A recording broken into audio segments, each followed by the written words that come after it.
Hey friends! So today I'm going to read you a book out by the river since the weather's getting so nice. So I have brought this book called Shi shi etko.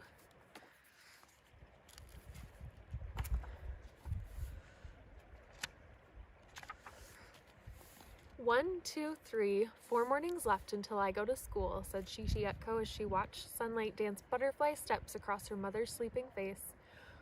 When streams of light sent shadows across her mother's cheeks, she said, "Mom, wake up! It's time for us to bathe down by the creek."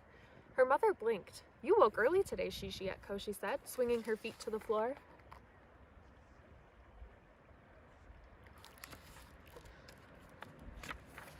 With the first steps of sunrise, Shi shi etko skipped along the worn path through the cottonwood trees all the way to the creek. "My girl, we will not see each other until the wild roses bloom in the spring and the salmon have returned to our river. I want you to remember the ways of our people. I want you to remember our songs and our dances, our laughter and our joy, and I want you to remember our land."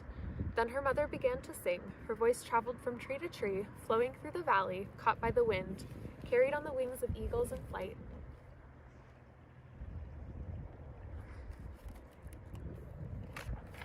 Shi shi etko could not help herself. She looked at everything: tall grass swaying to the rhythm of the breeze, determined mosquitoes working bumblebees.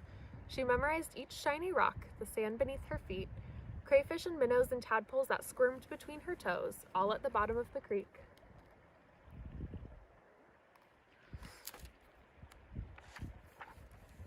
They were almost home when cousins, aunties, and uncles and the rhythmic clap of Yaya's old cedar cane could be heard through the trees. "Mother, father, they're here!" Shi shi etko ran to greet her family. Sunlight, wood smoke, and scents of barbecued sockeye salmon filled the air. Dishes clattered, footsteps pitter-pattered, and laughter echoed from tree to tree.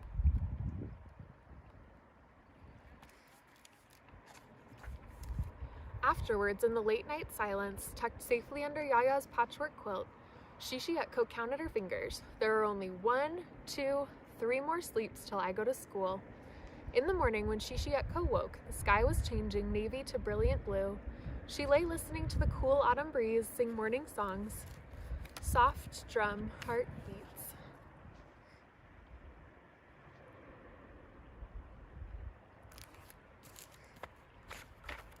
"Let's take the canoe out on the lake," said her father. Hand in hand, they walked along the creek all the way to the lake. "My girl, these are the things you must always remember," he said, gesturing to the trees, mountains, and water around them. Together, they picked up the canoe and carried it to the water's edge. Kind of looks like out here. With yellow cedar paddles, they strolled across smooth water. Reach, dip, pull back. Reach, dip, pull back. The only sounds they heard were the whistling birds and their paddles breaking the surface of the lake, surrounding them with ripples. Circle on, circle. Her father sang the paddle song that her grandfather used to sing. His voice traveled across the water, a chant that kept their pace.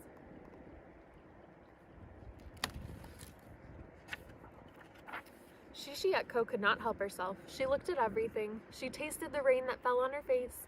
She listened as the water washed every rocky beach, and when the eagle song echoed through the valley, traveling just beyond reach, she sang her grandfather's paddle song, and their voices echoed from beach to beach.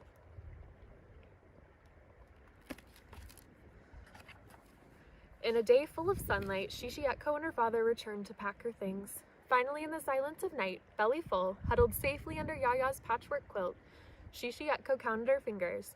1, 2, only 2 more sleeps, then fell into water-exhausted sleep.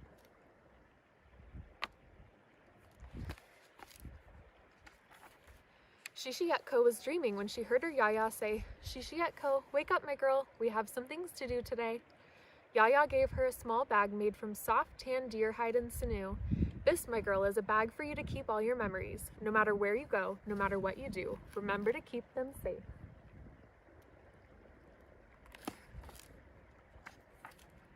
The sun wasn't up yet when they walked out the door and into the trees. The path was dark and smelled alive with rain, wet soil, and leaves. They walked until the sun was shining.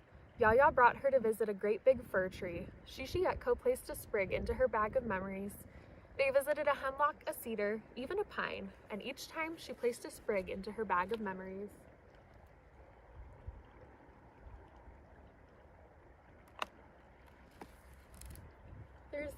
little chipmunk over there.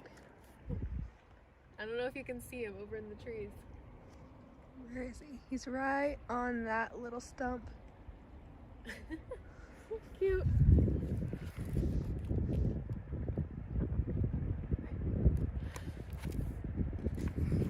Maybe he wants to listen to the book too.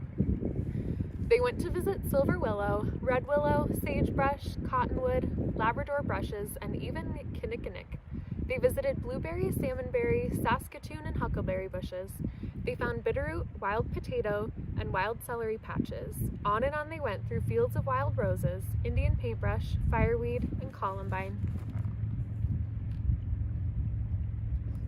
A lot of those are plants and flowers that we have here too. If you guys go out into the woods or go for hikes at all, you might see some.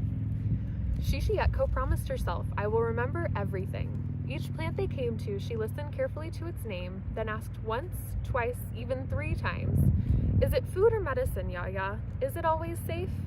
Then, whispering its name, she placed dried berry, root, flower, and fragrant leaf into her bag of memories. That night, when Shi shi etko crawled under her patchwork quilt, she counted her fingers and said 1, only 1 more sleep.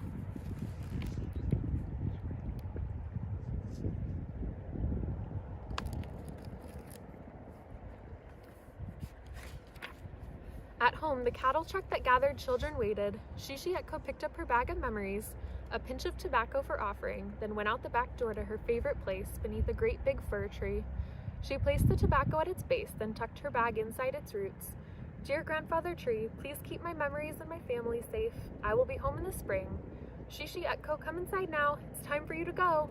When they rattled down the dirt road and into the trees, Shi shi etko held a sprig of fir close to her heart.